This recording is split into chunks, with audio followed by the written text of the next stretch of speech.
to an article called 13 Costs of Owning a Cat. I thought this would be kind of funny, but the thing is, a lot of people don't actually understand this, but having pets is not actually cheap.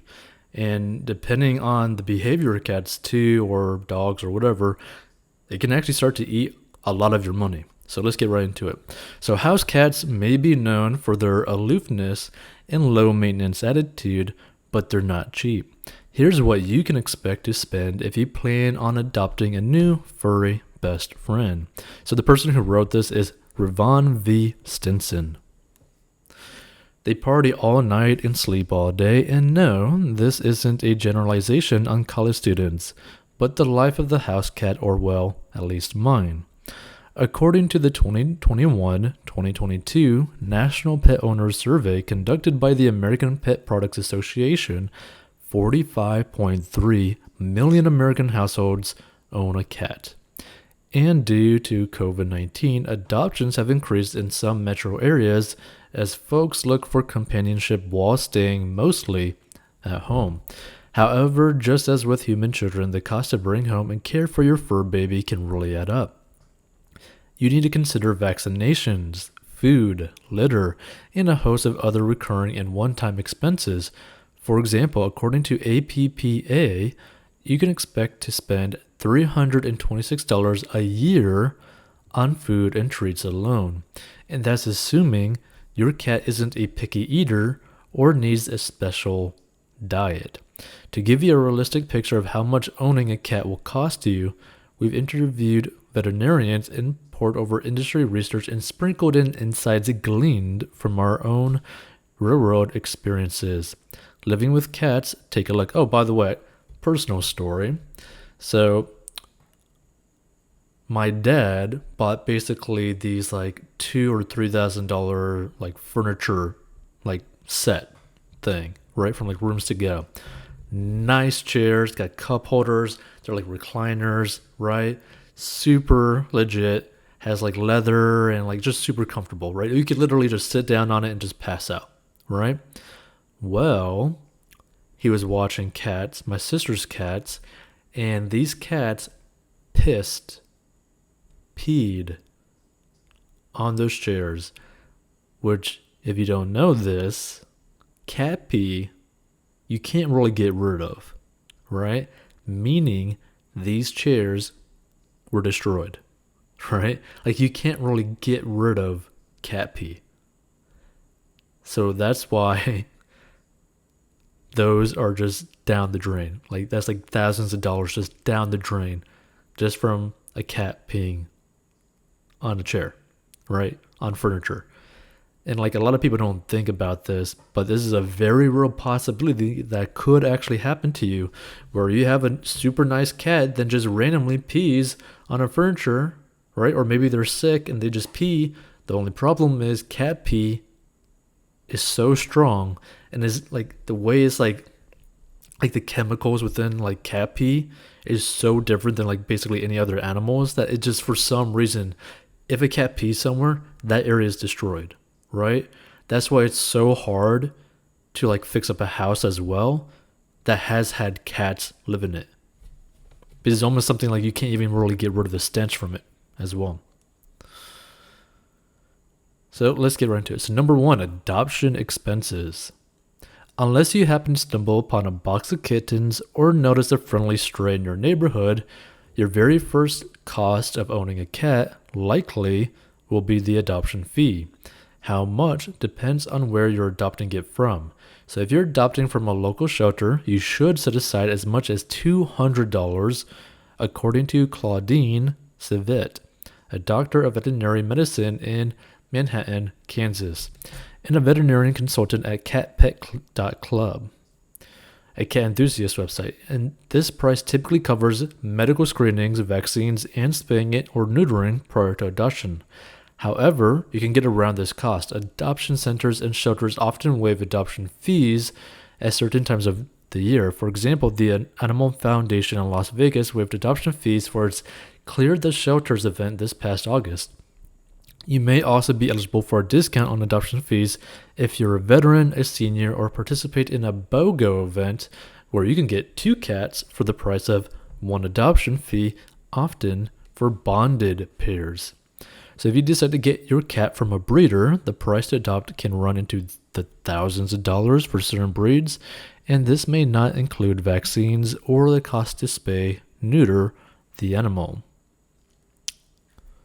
Number 2, spay, neuter costs.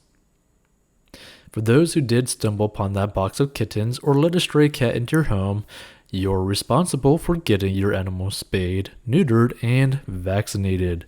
Surgery can cost up to $300 according to Savit.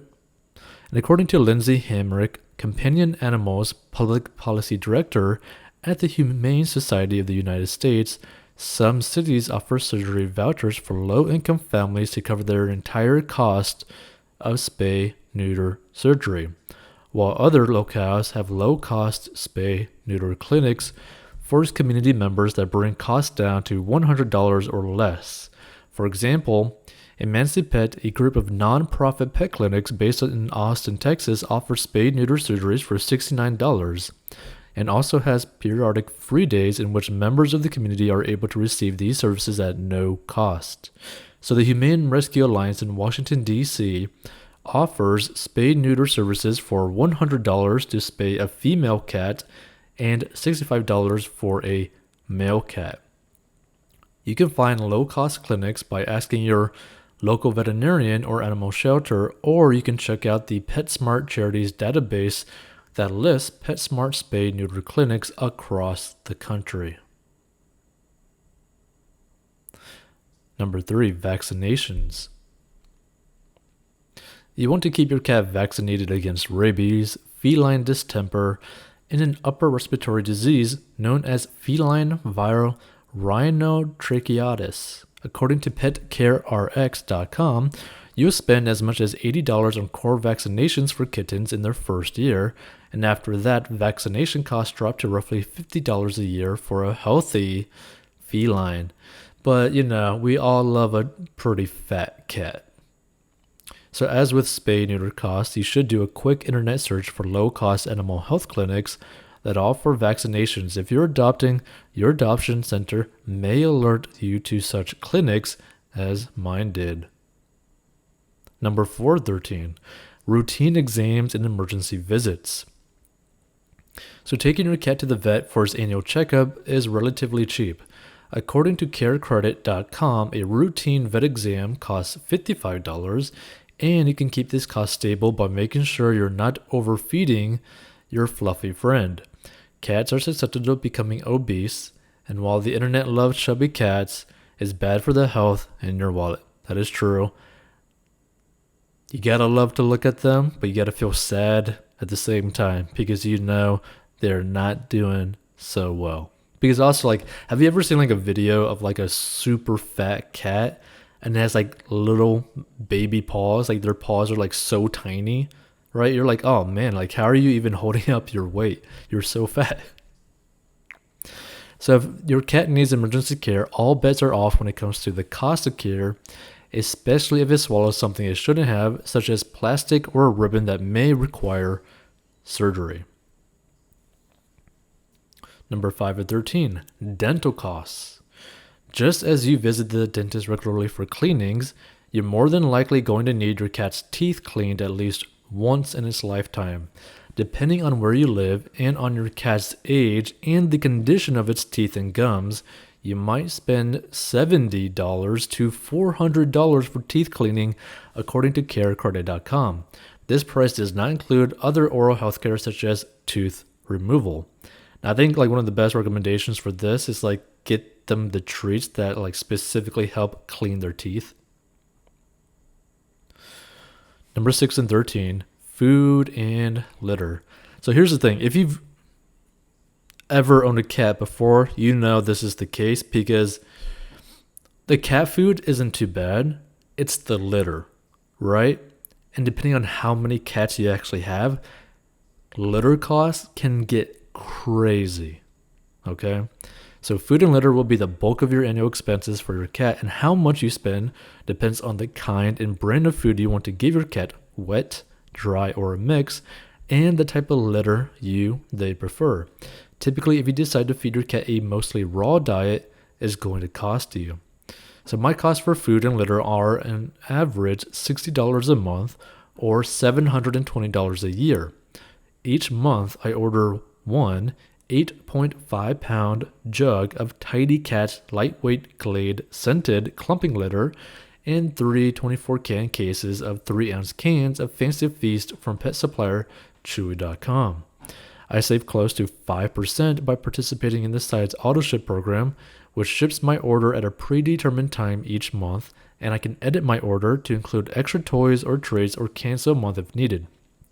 That sounds like a branded, like a sponsored deal right then and there, but like if they're actually doing this, that's cool.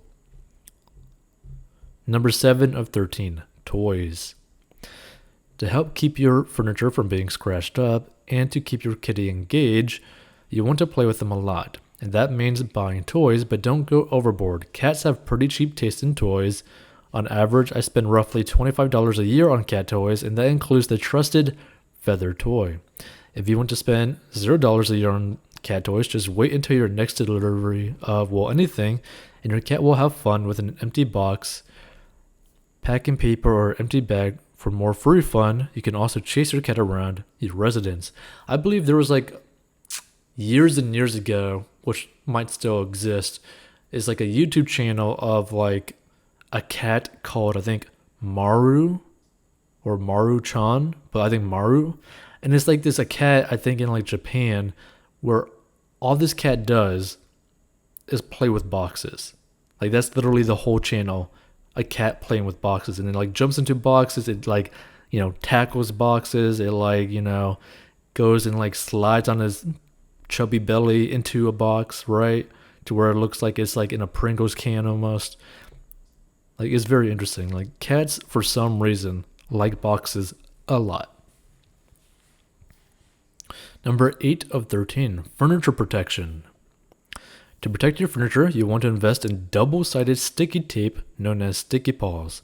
Cats in general can't stand for their paws to be stuck on surfaces, so sticky paws will eventually deter your cat from destroying your nice couch and chairs. You can purchase a 32.8 foot roll at pet supply website Chewy.com for as little as $9. In addition to the sticky paws, you also want to invest in cardboard scratching posts.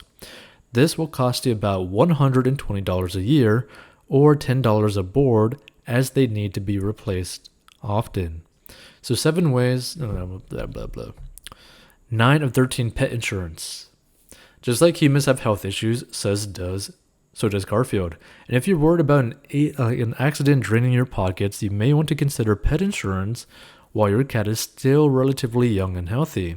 So according to new findings from Advisor Smith business research firm, the average cost of pet insurance for a cat is just over $20 per month. However, the cost varies depending on the insurer, the breed of your cat, and where you live. For example, a Russian blue cat costs roughly $34 per month to insure, whereas a domestic short hair costs about $26 per month. And if you're going based on location, insurance costs around $46 a month. New York versus just over $24 in Oklahoma City, Oklahoma. So before selecting a policy, consider its deductible, the annual maximum payout, and the reimbursement rate for covered services. The policy typically covers preventative services such as routine vet exhibits. Now here's the thing that you're going to have to really sit down and think about, right? How important is insurance for your animal? This is a personal thought, right? Because the thing is, for the majority of the time, your animal is most likely not really going to be dealing with any emergencies. So paying the insurance is going to cost more than actually you just paying out of pocket for all this stuff, right? So for example, paying for insurance for a pet would make sense if your money is tight, right? So for example, if you have barely any money in savings, then it makes sense to have insurance on your pet because you have no extra cash to actually pay for any sort of emergency, right? But if you're on the path to getting out of debt, which you could check out 40inbox.com to get out of debt, right? You can actually set up basically a separate emergency fund just for your animal so that, let's say something were to happen, you would have some cash that could potentially pay for it, right? So let's say that like your emergency fund, right, after you're out of debt is like 3 to 6 months of expenses, right? Well, you could build a separate emergency fund for your dog or cat that could be like $2,000 or $3,000, and that's like a lifetime emergency fund, right? Because for the most part, you're not really going to ever have to dip into there unless like for some reason your cat jumps off like a table, lands on a box awkwardly, trips off of it, and then snaps their ankle somehow, right? Like for the most part, you're not really going to have to worry about too much of anything. But even if you do, it should never really cost more than $2,000, right? For like the majority of any emergency when it comes to a pet, right? Because after a certain point, then you got to start to really consider, okay, does it make sense to really keep your pet still alive? Because let's just say, for example, that an emergency happens and like your cat needs like a $10,000 surgery or something to keep it alive, right? Well, what's the quality of life that cat actually going to have?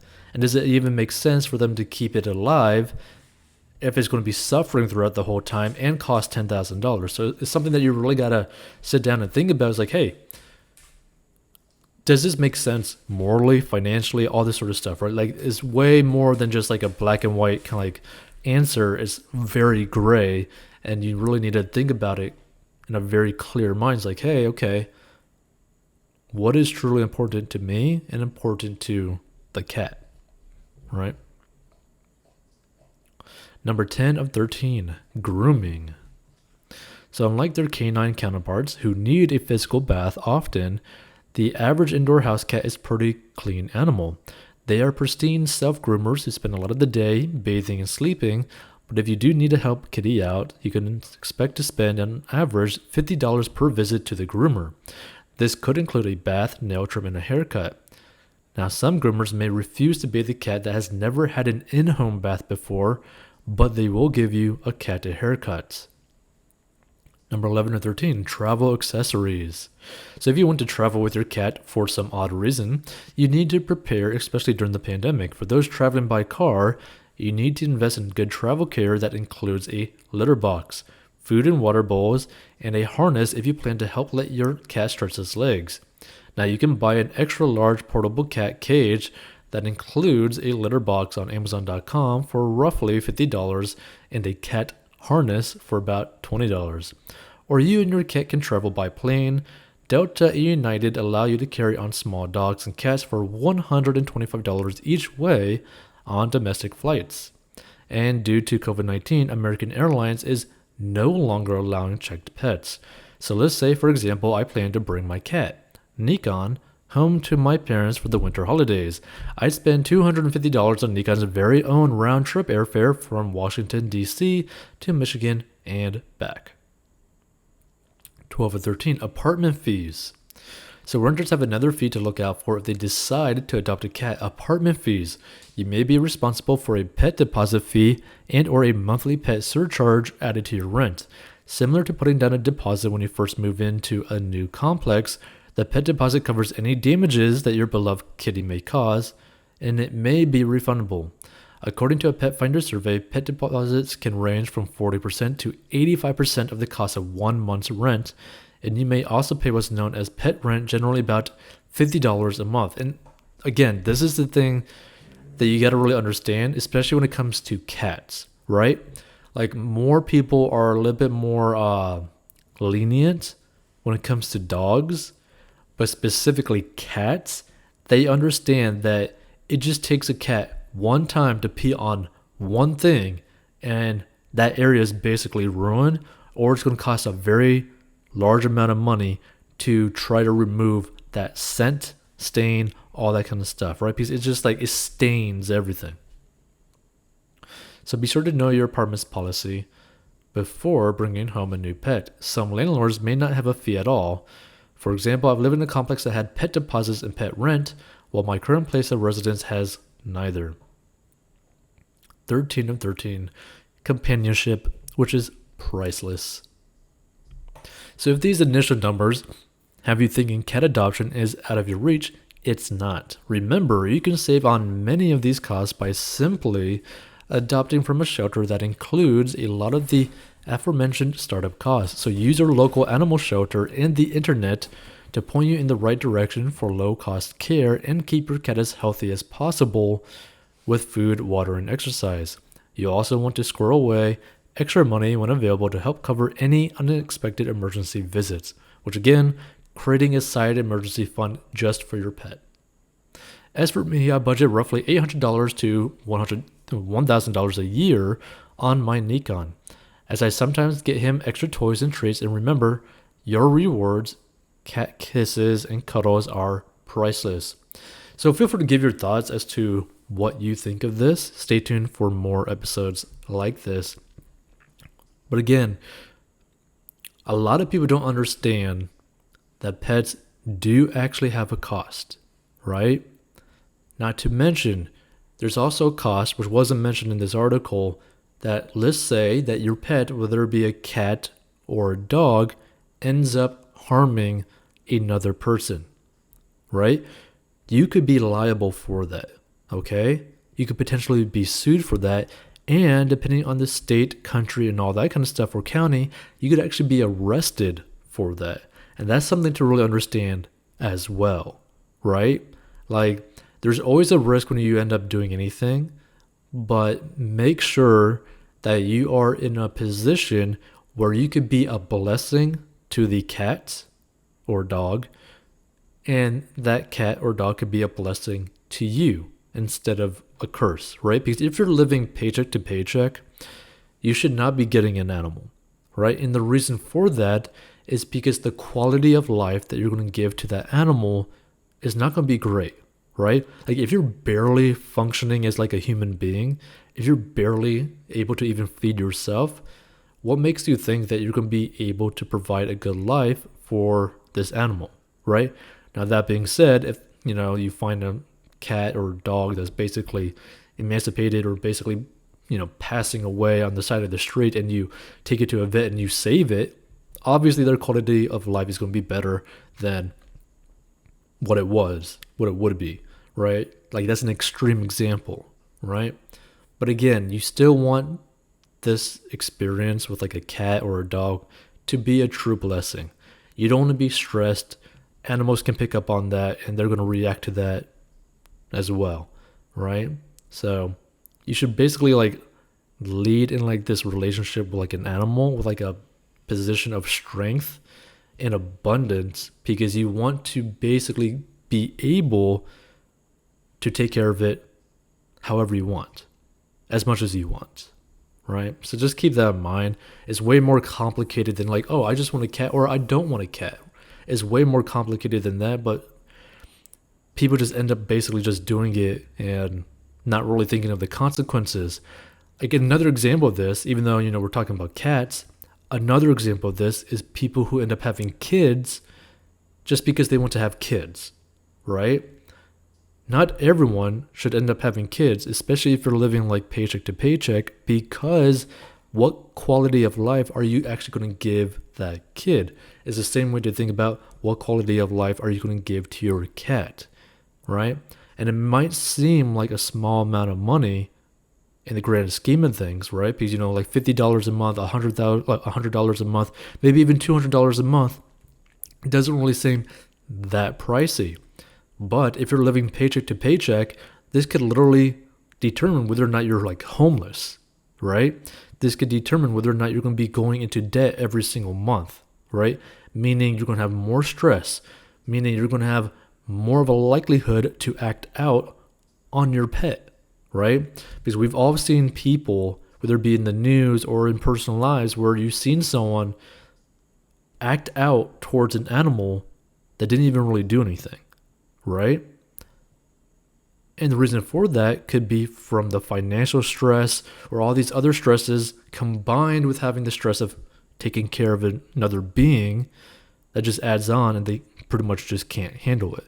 But if you're in a position of abundance, right, of a more like stress-free mentality, then you could take care of a cat. And even if the cat were to do something like destroy like your furniture or something because it peed on it, yeah, it's going to suck. But you're not going to be really mad at it. You're not going to hit it. You're just going to be like, okay, well, I'm going to probably get very cheap furniture next time. And I'm going to train the cat to not pee on the furniture, right? That's something to really think about. And a lot of people don't pay attention to the possibilities, the negative possibilities when it comes to taking care of another organism. So we'll see you in future episodes. If you need help with getting out of debt and managing your money better so that you can have a more free life and come from like a place of abundance so that if you were to get a pet, this isn't that big of a deal to you, then go check out 40inbox.com and learn how to get out of debt.